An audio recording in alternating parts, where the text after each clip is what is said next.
de Nathalie Yumbu. Nous venons dans cette émission pour vous présenter vos besoins. Au sommaire de cette émission, la disparition de la sœur Marie Samou depuis le 5 janvier 2016 aux alentours de 21h19. La musique congolaise religieuse, pour plus de précision, est en deuil. C'est avec une grande tristesse que nous annonçons la disparition d'une icône en musique moderne congolaise, dite chrétienne ou religieuse. Relevant ses qualités au sein de la société, elle était très simple de nature, que je témoigne personnellement pendant notre conversation téléphonique pour sa participation au scoop. Suite au décès de son frère le mois passé, le rendez-vous a été reporté après les festivités des Nouvel An. La veille de notre rencontre, nous apprendrons qu'elle n'est plus. Paix en son âme. Regardez les émotions et témoignages trouvés sur place. Pour tout contact, veuillez nous contacter au 089 21 35 844 et retrouvez-nous dans le site www.microdupasteur.tv et sur Congo Solutions Multimédia.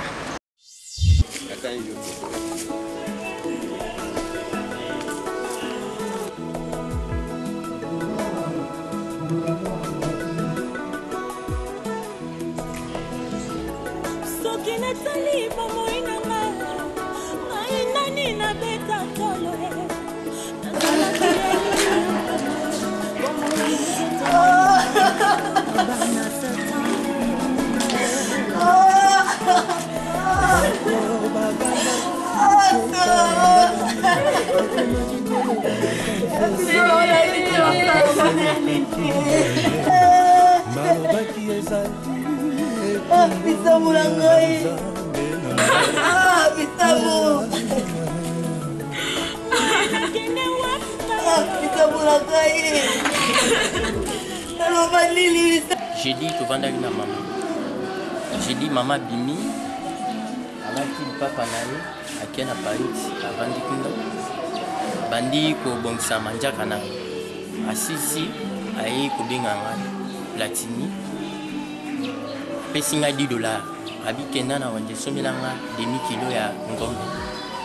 Na kei na someli mama demi kilo ngombe na ina pesi. Mama lami. Mama sisi abingeni nga loso na Thomson. Abibino bolia loso ngana lia ngombe na. Ici to la muki mama préparé. Abimi libanda, abimi si valise, abinga bi Platini yaka. Abimi selinga loso na quelque chose. Louise Ambongo na loso olia na si. Biso toke retraite. Mais to ebi ba jour to sa punate. Mais to bando benga na téléphone. Na fungoli mama porte ya munene na kena fungoli mama na koti si valise, na koti si mama na kati. Mama kei. Nga kei bisinga na obenga. Nga pe na tika. Samedi lobby mama benga ba 11h. To soli na mama. Tango to sis ko sola mama kata pareil. Na lali à partir ba 1h ba benga ba bi mama kufi. Pesinga pasi mingi na moto. Kutu nandimaki te na zochate. Nandimaki te. Retraite yango epai bakendeki ayebisaki yo te? Bakendaki na njili. Na église na njili ou bien? Na église na bango na njili.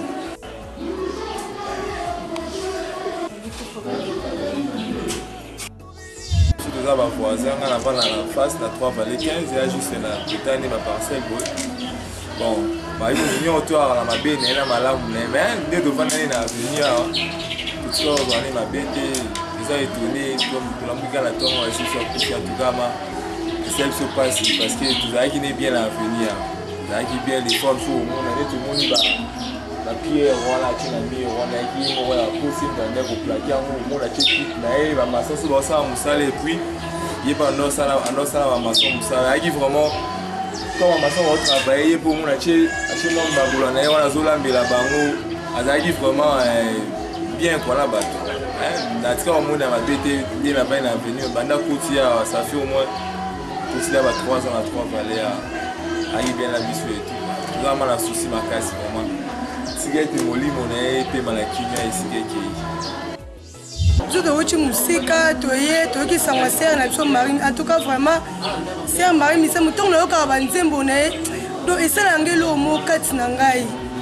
Donc dit on a eu qui information que c'est à pour habiter, il faut na kende. Donc on appelle esika ou on appelle esika où il y a vendre na confirmer si réellement à Koufi à solo bien le côté de mon aïe. La eu confirmation que non c'est mara Koufi. Nzambo apesa qui a joué ya ko le belé c'était dans moli mon aïe nzamba zwa appelle malakimia.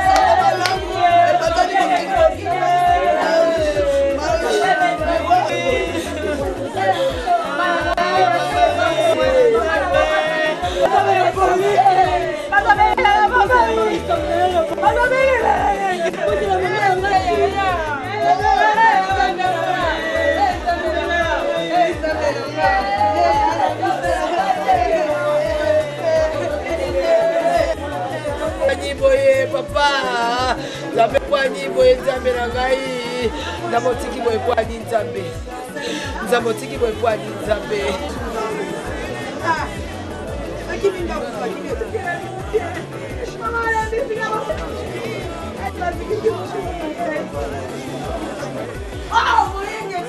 Yesu Kristo, nani asenga abika mokoleka Marie Nzambe, Nzambe, Nzambe, Nzambe na ngai, tika ngai. Tu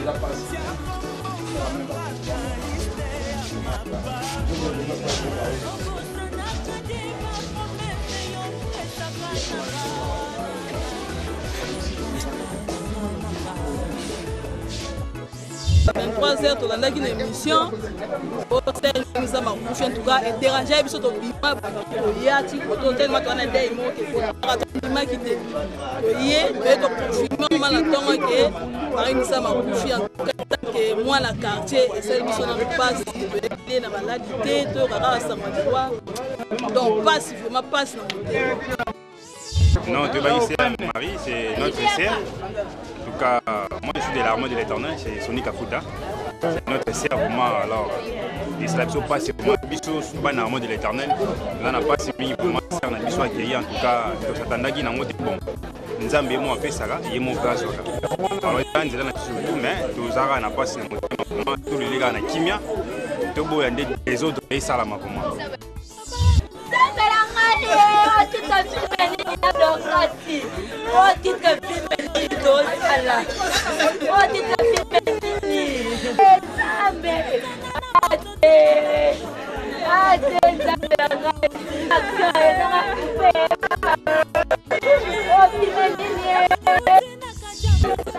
Père de notre bien-aimée sœur Marie Nzambe. Donc c'est trop dur. Là nous venons de perdre un talent, une foi, une actrice, une star, une bonne chrétienne. Il était tellement triste, tout ça triste, tout ça choqué. C'est venu tellement brisque. Et bon, on a dit là qu'il faut être mais aux autres solo la normale, à laquelle on peut faire attention et aussitôt à ça les Christ et les parties. C'est vraiment choquant. La dernière fois. Bon, quand le prophète Nazala qui est en déplacement, on a eu mon comité beaucoup de avant matanga wana après wana voyage mais on était tellement en contact parce qu'il fallait tout continuer le tournage. Il n'y a pas de photos ça là na mikolo. Alors la qui moi temps pour que apema il va tournage. Donc dimanche à l'élo fallait tout kutana na pana ina ma campagne. Photos ça programme semaine tout ça va tournage. Dimanche on va commis mais il y a le message nous on prend la comédien va se mais où sont nos frères jusque-là? Il fallait que déjà dès le matin, que nous soyons mobilisés. Parce qu'elle est toujours là lorsqu'un artiste mourait, lorsqu'un artiste partait à Zalak.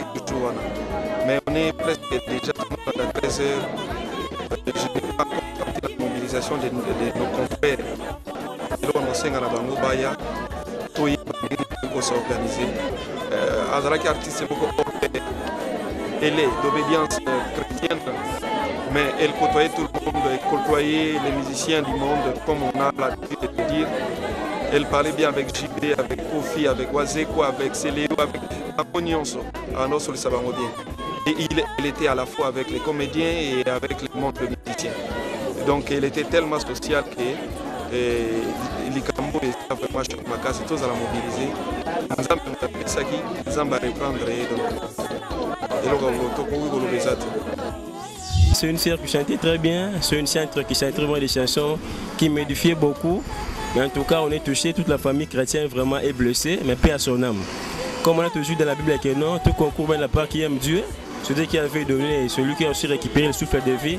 En tout cas, mes sincères condoléances à sa famille, à toute la famille chrétienne. Et vraiment, il y a une chanson que j'aime bien, Nzamba Badefi, et j'aime bien cette chanson vraiment. Ça m'édifie beaucoup. Je suis Joël, je suis étudiante à l'UFASIC. Vraiment, nous regrettons la mort de sœur Marie Samou. Elle était une bonne sœur, elle était simple, nous l'aimons beaucoup. J'aime température. Oh, j'ai passé une belle voix pour chanter là. Merci. Les souvenirs que je garde au fond de mon cœur, qu'elle était une sœur vraiment sympa, elle savait aussi rester avec les gens et elle ne tenait pas compte de la race. Elle était vraiment sympa, très cool, elle était sympa avec tout le monde. Parmi ces chansons, je préfère la chanson La Reconnaissance. Je chante Motona ngonga na ye abetaki kuke ya motema na ngai ya fongoli ya koti ye wana kamanga de ya motema na ngai ye papo yo sebami banzemba yembaka mbona ndenga bindaka na kindaka kitambala moto ya susine makasi pamba kitoko to pede mutu mne na kati ya vie chrétienne. Bonjour tonton. Quand vous êtes biso na Congo a accueilli nos sœurs Marie Misama au Capisso. Sangoa tamikoyaki yo okaki en personne okaki en des. Bon, moi c'est hier, je ne savais pas. Je ne savais pas que Marie Misama était morte. C'est hier à l'église, comme je suis entré ma messe il y a 9h. C'est à 11h que le père Jean-Jacques a annoncé à la fin de la messe que Boyebi, que Suzana Samamawa, Boyebi moko ya munene, Marie Misamo a uti biso. Ça m'a fait très mal. Ti abondeli pour naye que Nzamba zomuli naye. Et quand je suis rentré à la maison, c'est alors qu'on me dira que non, oui, m'a fait depuis le bin à 21h. J'ai essayé un peu de demander. Bon, comme je sortais, mais vraiment ça m'a fait très mal parce que c'est vraiment parmi les artistes qui se disent chrétien, hein, le musicien chrétien, c'est vraiment la personne que j'aime le plus parce que en elle, je ne voyais pas l'hypocrisie. C'était vraiment un chrétien comme Jésus-Christ nous le. Parce que Jésus-Christ est venu pour les pécheurs. Alors quand vous vous dites que vous êtes chrétien et que vous repoussez les autres, c'est pas normal. Et qu'il y ait vraiment et le Kwana, Isaac bien et puis comme artiste, non, c'était vraiment une artiste, dans le vrai sens du mot. Mais témoignage, moi, nous avons pour Marie, témoignage, et marquant la sauce. J'étais au campus, j'étais en 3e année de droit, c'était en 99. Marie Misamo devait jouer dans le campus. C'était, je crois, son 2e album.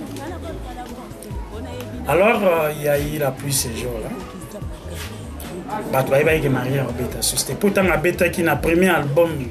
En tout cas, les gens qui ont vécu dans le campus vous diront que c'était vraiment plein mois au Saranati. Alors, Deuxième album, les gens savaient que vous avez soutenu pour me le vraiment ma casse. Alors moi j'étais dans le couloir 24, dans le 20. Badbanga Babetsa Marie, Bazaki dans le couloir 25. Alors moi je sortais maintenant de la chambre. J'étais dans la chambre 24. Je sortais. Moi je vois, c'est Marie Missamo qui entre. Directement, Maïe Boussonay. Nabi, la sœur Marie, tu ne passeras pas d'ici sans que tu vois quelqu'un. Il y a une personne qui est vraiment fan de toi à mort. Marie Missam, je parle de Marie Missam. Mais cette personne-là, maintenant elle est au Canada, c'est Théonde. Place à Zana Banza Soko Alandi à Koyeba. Théonde. Nabi, en tout cas, yezalaka soki nzembo ebandi soto banayi kosolola il faut tokata na volume so yaki na radio na télévision nzembo esila bongo. Alors je dis à Marie Missam, tu ne peux pas passer sans voir cette personne. Ce que j'ai aimé en elle, c'est la simplicité. D'abord, elle le sourit. Alors que moi, les amis me diront, ah non, maître Eric, vous savez, en droit, en fait, au campus, on a droit à maître, bien que j'étais en troisième. Ah bien, maître Eric, Marie Missam, vendre, bon, tout ça, la marketing, tout ça. Non. Cette personne-là, a dingue de Marie Missam. Alors, il faut à mon Marie Missam. Marie Missam me dira, non, il n'y a pas de problème. Babia, non, pourquoi mon alors soboye à côté de ma chambre. Moi, je suis allé maintenant dire à mon ami là. Il était en train de préparer le foufou. Maître Théo, là où il est au Canada, à Zoroyoka. Dans le but, Maître Théo, Marie Missam, alors lui, il croyait que non, j'étais en train de blaguer. Je dis non, mais Maître Marie Missam, il continue à préparer le foufou assis ici. Et comme il est pas il était torse. Et moi maintenant je suis sorti, je vois Marie Missam en deuxième chambre, troisième chambre.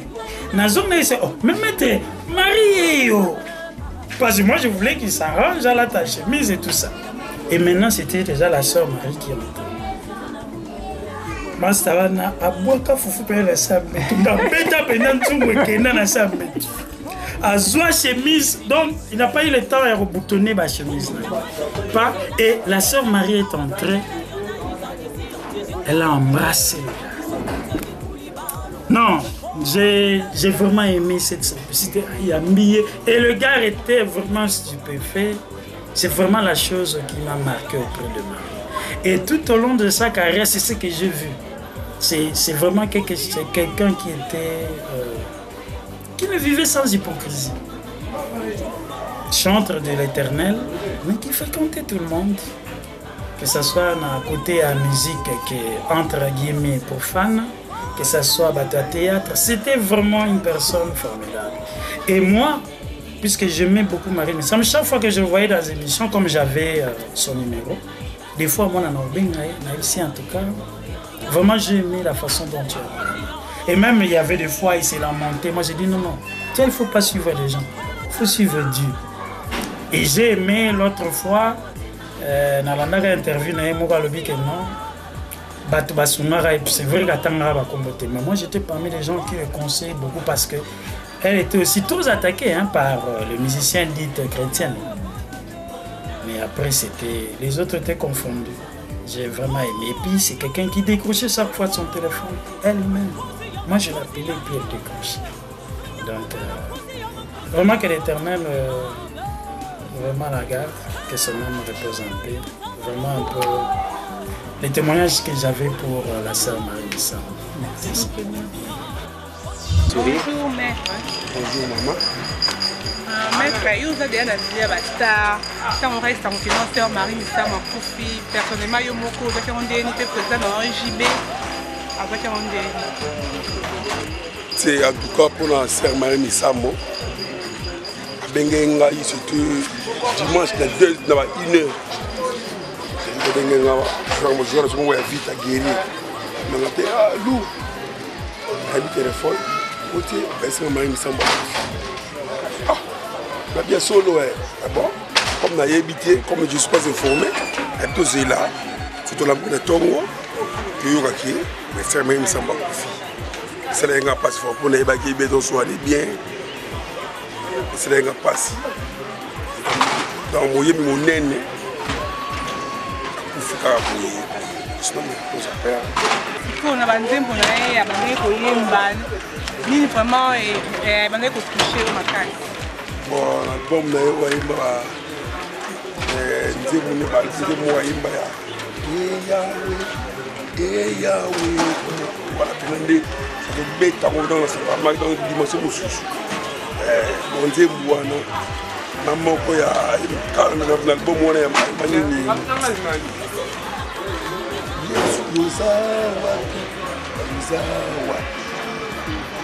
yango wana lisusu naluki nalembi wana nde suka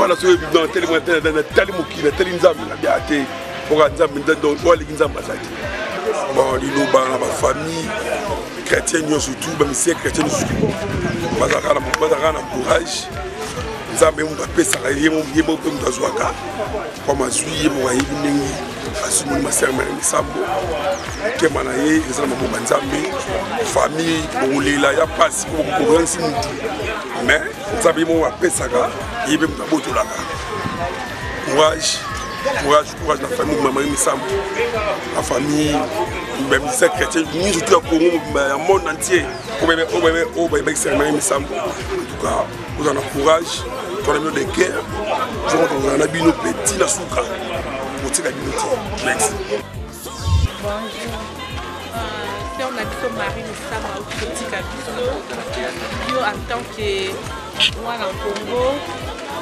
mpe fanatique ya sœur Marie Misambo wana oyokaki yango ndenge ka sango wana nazomona nde nakoki koexplike vraimen te eza eloko ezosala mpasi mpenza na motema kobungisa yaya leki oyo azalaki mama leki yaya kati ya mabota ebele atanke Marie aboyaki mutu te alingaki mutu nyonso azalaki eloko azalaki mutu moko ya valeur mpona biso antuka nazomona nde nakoki koexplike opasi yo te mpo pasi mpenza eza kati ya motema kobungisa moto aza motuya aza mutu moko aza valeur makasi na miso na biso antuka eza pasi sikoyo banzembo nini mpenza oyo osepelaka ya sœur Marie Misambo nalingaka mingi nzembo ayembaka kuma yesu oyo kumba mashilo e kumbama yesu oyo kumba mashilo e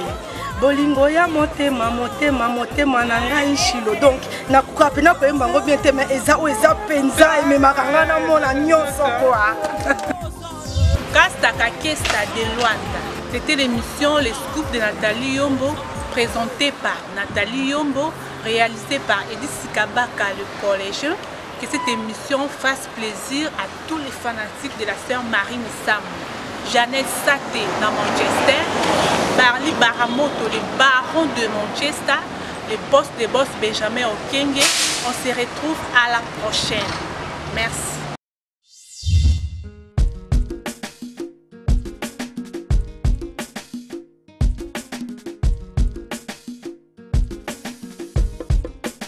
Mboko